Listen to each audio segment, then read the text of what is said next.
Political scientist Christian Louis Lange has stated, "Technology is a useful servant, but a dangerous master."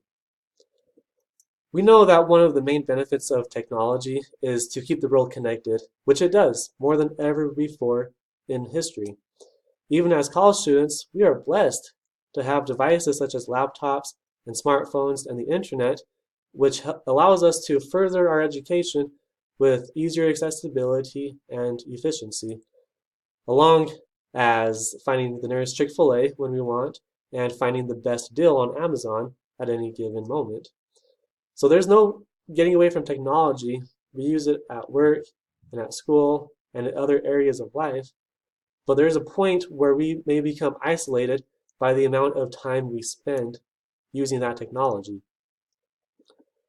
One report last year from the Global Web Index estimates that on a single day, the average person will spend 2 hours and 22 minutes scrolling through social media and other messaging devices.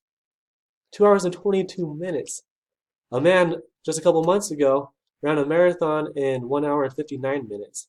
And we go to church every Sunday for 2 hours. So that is a long time.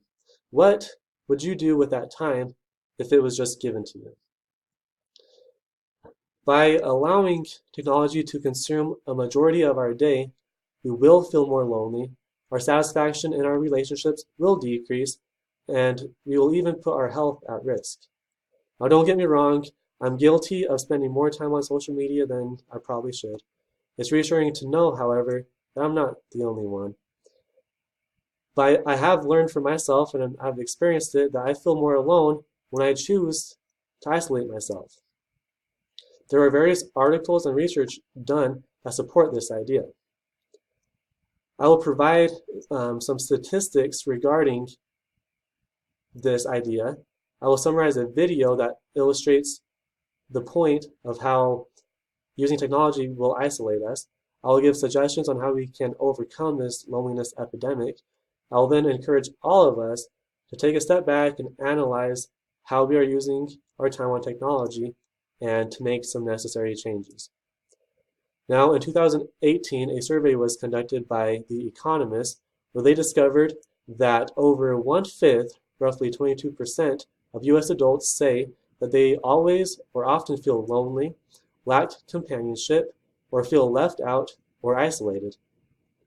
Now, how do these feelings of loneliness impact our health? Well, according to figures published in The Independent, an analysis of 300,000 people found that loneliness is associated with a 50% increase in mortality from any cause. This means that if you were to get sick, feeling isolated will take longer for you to recover from that sickness or ailment. They also concluded that loneliness may be considered comparable to smoking 15 cigarettes a day and may even be more dangerous than obesity. So it appears that if we can decrease our loneliness feeling, we will recover quicker and live healthier. To go along with that, an increased time in technology equals a decreased satisfaction in other areas of life. For example, this is a chart given by the World Happiness Report in 2019. We see here that on this pink line, the internet hours have increased over time while sleep and in-person social interaction, as well as happiness, are all decreasing at the same time as internet hours are increasing. So if we are able to decrease the amount of time we spend on the internet, we could possibly increase our satisfaction in other areas of life, such as these. Now, there is a video that was done by a comedian and actress named Charlene de Guzman, where she wanted to make the point of how technology isolates us from the world around us.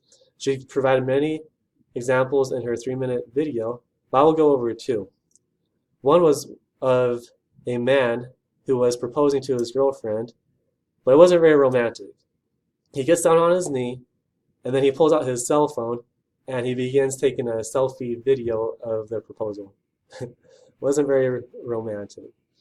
The second example is of 2 two good friends. I'll name them Mary and Susie.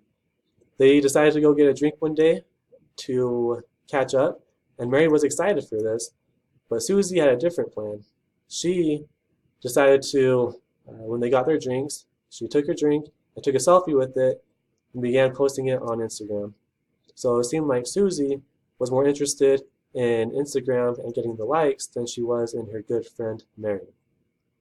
So now we can see that increase by the amount of time we spend on our technology, we can isolate ourselves and feel more lonely, and that lonely feeling impacts our health.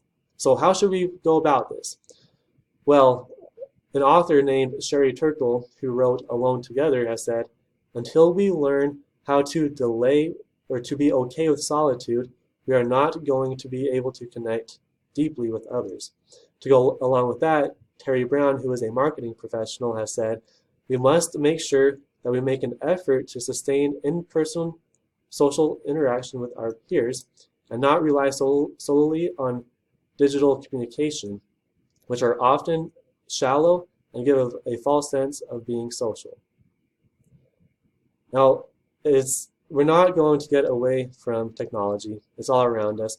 But I encourage all of us to take a step back and analyze how we can cut back on our technology time so that we may increase our satisfaction in the more important areas of our life.